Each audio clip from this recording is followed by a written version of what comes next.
Bismillahirrahmanirrahim. Teman-teman yang dirahmati Allah Subhanahu wa taala, tadi kita membahas tentang harapan agar Allah Subhanahu wa taala selalu menjaga hati kita agar setiap saat kita bisa thiqah billah, bisa percaya dan yakin kepada Allah. Karena Allah satu-satunya pegangan kita. Kalau kita nggak berpegang kepada Allah, jangankan saat dikasih ujian, dikasih nikmat aja bisa oleng gitu kan. Apalagi dikasih ujian. Dikasih nikmat aja bentuk olengnya apa? Masih ngeluh. Udah dikasih nikmat, masih ngeluh. Apalagi dikasih ujian lebih, bukan ngeluh lagi, keluh kesah jadinya. Dan akhirnya berputus asa. Orang yang Allah jaga hatinya dalam keadaan senang dan susah, salah satu contohnya adalah orang yang yunfiquna fis sarra'i wad dharra, orang yang bisa tetap beramal soleh, tetap berinfak, bisa tetap bantu orang bahkan ketika dia dalam keadaan dharra, dalam keadaan susah. Yang kadang-kadang ngebantu orang itu beresiko buat dia sendiri. Dia sendiri lagi butuh bantuan, tapi dia juga malah bantu orang lain. Selama yang dia lakuin ini tidak menzalimi hak orang-orang yang menjadi tanggungannya. Ini penting catatannya di sini nih. Jangan sampai kita menjadikan narasi ini sebagai dalil bantu orang walaupun kita dalam keadaan butuh. Kalau kita sendiri sih nggak masalah. Tapi kalau yang butuh ini adalah keluarga, maka kita harus bermusyawarah dengan keluarga kita. Mereka punya hak untuk menentukan ya atau tidak. Kalaupun tidak, kita nggak boleh menjudge mereka tidak soleha. Misalnya seorang suami lagi punya hutang. Hutang itu kan tanggungan bersama kan? Karena nanti kalau datang debt collector, kalau ada tagihan yang akan menanggung gelisah, takut, terancam, nggak nyaman itu bukan cuman suami, tapi juga istri ngerasain gak nyamannya didatengin orang yang tuh nagih hutang tuh gak nyaman. Sehingga kalau nanti ada yang harus dijual dari aset kita, kan itu bagian dari hak istri juga. Kalau perabotan rumah ada yang harus dijual, kan itu jangan-jangan itu alat senamnya istri misalnya kan ya. Jadi dia tetap menanggung konsekuensi dari resiko berhutang gitu kan. Sehingga kalau misalnya kita lagi punya hutang, terus kita mau bantu orang yang juga punya hutang, cuman dia kayak darurat banget. Kalau yang diambil itu dari bagian kita, gak apa-apa. Kita yang nanggung konsekuensinya. Tapi kalau yang diambil itu adalah bagian keluarga, gak boleh sembarangan. Mah, kan kata Ustadz juga, yunfikuna fid dharra, berinfak dalam keadaan susah. Orang-orang Ansar, yu'thiruna ala anfusihim, walau kana bihim khasasah. Kita ngeluarin dalil itu fasih, tapi ternyata salah tempat. Dalilnya nggak diragukan kesahihannya, ayatnya jelas. Apa yang ada yang di surat Al-Baqarah, ada yang surat apa itu yang yusiruna ala anfusihim. Jadi artinya nggak salah dengan dalil, tapi kurang bijaksana. Kurang apa bijaksana teh? Kurang hikmah. Kurang wise, kurang bijaksana. Kenapa? Karena Abu Bakar As-Siddiq ketika beliau menginfakkan seluruh hartanya fi sabilillah, istrinya itu adalah siapa istrinya? Asma bintu Umais. Apakah istri kita Asma bintu Umais? Bukan, istri kita Ais. Bukan Asma, beda atuh. Jadi jangan paksain Teh Ais seperti Asma. Dan Asma juga nggak terpaksa melakukan itu. Kalau istri kita sekelas dengan Asma bintu Umais, siapa Asma bintu Umais? Seorang perempuan, seorang istri yang setelah suaminya jadi khalifah, nafkahnya kurang drastis. Drop banget nih nafkah keluarganya. Saking dropnya, sampai nggak bisa makan daging, nggak sanggup beli daging.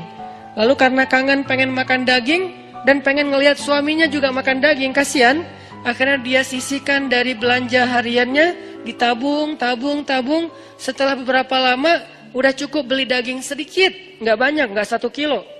Cuman sedikit. Terus dia minta izin lagi ke suaminya. Padahal kan itu bagian dia kan, hak dia kan. Karena uang nafkah itu berarti udah diberikan kepada istri. Masih minta izin. Ya wahai Abu Bakar, wahai suamiku, ini ada sisi sedikit dari uang belanja, aku sisihkan setiap hari, udah bisa beli daging sekarang, boleh nggak aku beli daging? Kasihan kamu nggak pernah makan yang lebih layak. Kata Abu Bakar, Asma, ternyata gaji saya masih lebih. Boleh nggak kalau ini kita berikan kepada Baitul Mal, dan mulai bulan depan gaji saya dikurangi karena ternyata masih lebih. Apa kata Asma? Sami'na wa ata'na. Istrinya ini Asma bintu Umais, perempuan yang punya 3 suami, 3-tiganya ahli surga. Ja'far, Abu Bakar, Ali. Dan ini kisah di masa Abu Bakar. Nanti ada kisah di masa Ja'far yang juga luar biasa, yang sapu lidi itu. Ada kisah di masa Ali yang juga luar biasa, anaknya saling memamerkan ayah mereka. Karena dari 3 suami, 3-tiganya punya anak laki-laki. Anak Abu Bakar bilang ayah saya paling baik, anak Ali bilang ayah saya paling baik, anak Ja'far bilang ayah saya paling baik. Terus yang mana nih? Kan bingung Asma teh. Yang ini bilang ayah saya nih pemuda surga, sebaik-baik pemuda Makkah. Ayah saya sebaik-baik orang tua Makkah. Masing-masing membanggakan ayahnya. Masing-masing punya cerita-cerita kehebatan Asma bintu Umais. Artinya nggak bisa juga sembarangan kita mengambil hak keluarga kita lalu kita dengan alasan berinfak dalam keadaan dharra. Nggak boleh, karena itu tidak bijak. Sehingga ketika ada sahabat yang ingin menghabiskan hartanya untuk infak, minta izin ke Nabi, Nabi nanya, kamu punya keluarga? Punya anak? Punya. Ya udah, beri bagian mereka. Kalau gitu setengah ya Rasulullah? Enggak, masih kebanyakan. Kalau gitu sepertiga ya Rasulullah? Itu pun masih kebanyakan, tapi cukuplah. Sepertiga aja masih kebanyakan, tapi cukup. Lalu bagaimana dengan Abu Bakar? Abu Bakar lihat dulu, makanya kita nggak bisa memahami satu dalil tanpa mendalami konteksnya. Jangan sampai kita menggunakan cerita Abu Bakar untuk membolehkan diri kita melakukan apapun yang kita suka. Mah, papa nih pengen jadi Abu Bakar. Tugas kita didik dulu istri kita biar jadi Asma. Baru nanti kita bisa jadi Abu Bakar. Abu Bakar itu keberhasilannya bukan hanya berinfak dengan seluruh hartanya. Keberhasilan Abu Bakar juga di situ, adegan itu adalah dia berhasil mendidik Asma menjadi seorang istri yang mampu berlapang dada ketika suaminya berinfak dengan seluruh hartanya dan nggak punya apa-apa lagi yang tersisa. Tapi kalau nggak jadi seperti Asma pun jangan langsung dijudge, mamah nih jauh banget dari Asma. Ya Allah, gimana ini? Galau jangan, karena lahum darajatun inda rabbihim faddalna ba'dahum ala ba'd. Kami berikan kelebihan sebagian orang atas sebagian yang lain. Dan istri Nabi juga beda-beda kelebihannya. Para anbiya beda-beda kelebihannya. Ada para nabi yang kelebihannya lebih kepada suara. Nabi siapa? Daud. Sampai Allah Subhanahu wa taala menundukkan semesta untuk ikut berzikir bersama Daud. Yang saya menyebutnya dengan istilah konser kolosal. Tapi konsernya bukan nyanyi lagu syair, lebih kepada zikir, perform. Nabi Daud perform, tapi crowdnya itu bukan manusia. Crowdnya itu semesta, sampai angin, awan, air, semuanya crowd untuk ikut bareng dengan Nabi Daud alaihissalam. Karena memang kelebihan Nabi Daud itu suara. Dan beliau punya 70 macam suara. Dan setiap kali beliau bersuara, yang kedua lebih baik dari yang pertama. Yang ketiga lebih baik dari yang kedua. Terus semakin baik, semakin baik, semakin baik. Sehingga orang yang diberikan oleh Allah nikmat suara yang bagus, doa Nabi apa? Laqad utita mizmaran min mazamiri ali Dawud. Bersyukurlah engkau diberikan oleh Allah seruling dari keluarga Daud. Hanya 1 dari 70 seruling ya. Cuman diberikan 1 seruling aja udah kita mendengar suaranya Mahir apa tuh? Bukan Mahir Zain. Saya lupa nama korinya. Oke lah, Mahir Zain. Oke, anak muda Mahir Zain. Kalau ininya ada kori bagus juga suaranya. Nanti ada juga yang di Mahir Muakili ya. Mahir Muakili. Itu baru 1 mizmar ya. 1 seruling. Kita dengar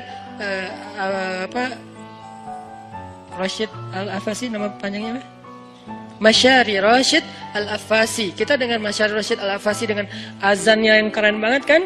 Belum lagi nanti azan Al-Aqsa. Kalau dengar suara azan Al-Aqsa itu jadi azan yang menyayat hati. Kenapa? Azannya itu kayak curhat.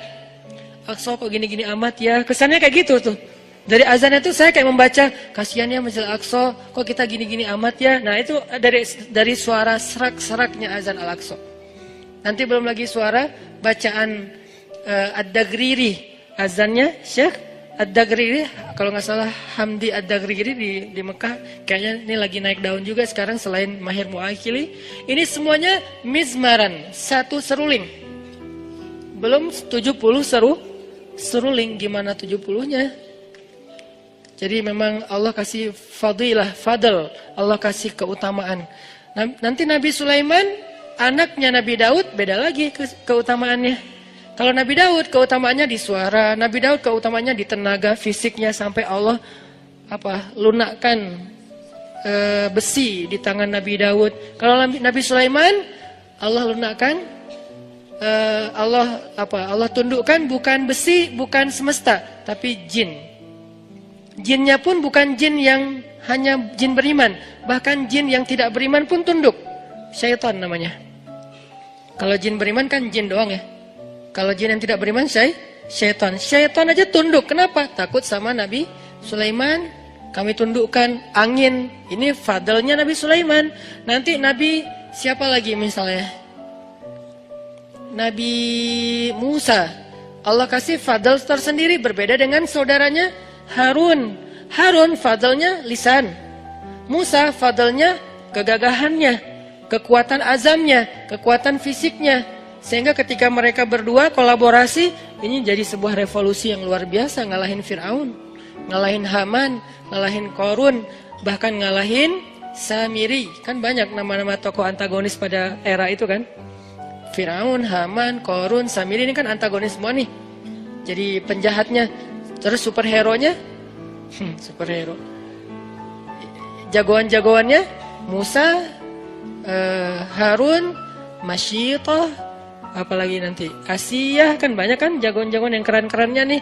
Jadi intinya adalah fadl. Setiap orang diberikan fadl. Jadi kalau kita ngelihat ada istri, ada suami yang mungkin kalau dibandingkan dengan orang lain dia kurang di sini, jangan langsung dijudge kok dia gini-gini amat ya. Ada fadl yang dia miliki yang orang lain nggak punya. Toh sahabat juga gitu. Abu Bakar dengan Umar, coba lihat bedanya. Abu Bakar dengan kelembutannya bermanfaat untuk umat. Umar dengan ketegasannya, bukan tegas, bahkan kekerasannya juga bermanfaat untuk umat. Nanti ada Utsman dengan malu-malunya tetap bermanfaat juga buat umat. Sifat malu aja jadi kebaikan. Ali dengan sama sih pemalu, cuman beda adegan, beda cerita. Tapi sisi lainnya Ali dengan kesatrianya bermanfaat untuk umat. Intinya teman-teman, nggak boleh kita memaksa semua orang itu dengan satu model. Bahkan Allah sendiri mengatakan faddalna ba'dahum ala ba'd. Kami berikan keutamaan sebagian atas sebagian yang lain. Bahkan Nabi Sulaiman alaihissalam ketika mau memindahkan singgasananya Ratu Balqis di Yaman, Nabi Sulaiman memberikan tender kepada para pengikutnya. Siapa yang mau memindahkan singgasana Balqis? Terus ada jin, Ifrit bilang, saya bisa pindahkan istana itu sebelum rapat ini bubar. Sebelum rapat ini bubar. Apa bahasa di Al-Quran? Dalam sebelum Anda bangkit, sebelum Sulaiman bangkit dari tempat duduk. Kata ulama tafsir artinya bukan seukuran berapa detik saya bangkit, bukan gitu. Menurut sebagian besar jumhur ulama tafsir, arti bangkit dari tempat duduk itu sebelum rapat beres, kurang lebih 1 jam. Karena waktu itu lagi ada kongres ya, kongres di zaman Nabi Sulaiman, kumpulin semua yang pemimpin-pemimpin kabilah, yang ahli-ahli di segala bidang, prajurit, panglima-panglima militer, kongres besar. Salah satu agendanya adalah membahas tentang masalah kerajaan Saba dengan Ratu Balqisnya. Lalu Nabi Sulaiman nanya, siapa yang bisa membawa singgasana Balqis ke sini? Kata jin Ifrit, saya bisa bawa sebelum Anda bangkit, artinya sebelum rapat usai, 1 jam kecepatan pesawat. Begitu beres rapat, udah ada singgasana di depan. Nabi Sulaiman bilang, ini kelamaan, ada yang bisa lebih cepat? Lalu berdirilah seorang hamba yang solih. Disebutkan nggak namanya di ayat itu? Nggak disebutkan. Kenapa? Bukan itu intinya. Yang Allah mau sampaikan kepada kita, banyak orang yang Allah berikan kelebihan tapi nggak terkenal. Banyak orang yang Allah berikan kelebihan tapi dia mungkin nggak dalam segala hal, dalam satu hal aja. Cuman bagian itu doang dia lebih, bagian yang lain Nabi Sulaiman lebih. Sehingga dia mengatakan, saya bisa membawa istana Balkis dalam satu kedip mata. Kedip mata itu bukan udah ada, bukan. Menurut tafsir, makanya kita tetap harus baca tafsir. Menurut tafsir ulama, satu kedip mata itu durasi jarak antara orang yang datang di ujung jalan. Kan belum ketahuan tuh siapa yang datang. Mantan kita atau mantan teman kita. Itu siapa sih? Kayak asa kenal gitu kan ya. Nah, kira-kira dari ujung, atau nggak usah ujung jalan deh, dari pintu masjid, di bawah tangga masjid, itu kan belum jelas kan siapa kan? Sampai dia ada dengan jarak yang kita bisa kenal wajahnya, kira-kira jalannya berapa menit? Kurang lebih 10 menit, itulah waktu yang diminta oleh hamba yang solih. Dari arti sekejap mata, dari pandangan yang nggak jelas menjadi jelas musafir yang baru datang. Itu kafilah dagang siapa? Siapa orang yang paling depan? Siapa yang naik onta itu? Sampai jelas. Berarti dari awalnya kelihatan setitik orang sampai menjadi jelas kurang lebih 10 menit, setengah jam. Itulah waktu yang dia butuhkan. Lebih cepat daripada yang pertama. Maka Nabi Sulaiman pun memberikan kesempatan orang itu, dia berdoa saja kepada Allah. Bukan dia sakti mandraguna terus dia terbang bawain singgasana Balkis. Apaan nih? Kenapa nih? Enggak gitu sih. Itu mah dongeng ya. Dia hanya minta, ya Allah. Kenapa? Nih orang, nih pelajaran lain ya. Dia itu dikasih kesempatan oleh Allah Subhanahu wa taala, satu kesempatan berdoa. Dia itu dikasih satu kesempatan berdoa dan pasti Allah kabulkan. Dan kesempatan itu nggak pernah dia pakai kecuali saat itu. Ini sebagian ulama tafsir bilang kayak gini. Dia tuh dikasih kesempatan, sal tu'toh. Kamu minta satu hal, nanti akan aku kasih. Dia tunggu, dia nggak langsung, oh boleh ya Allah, ya udah ya Allah saya pengen nikah. Enggak, dia tahan diri, dia ikhtiar aja. Yang itu dia nggak pakai. Jadi kartu doa yang paling diijabah itu nggak dipakai buat kebutuhan pribadi dia, untuk nikah kah, untuk dagang kah, untuk lulus kuliah kah, untuk apalah segala macam.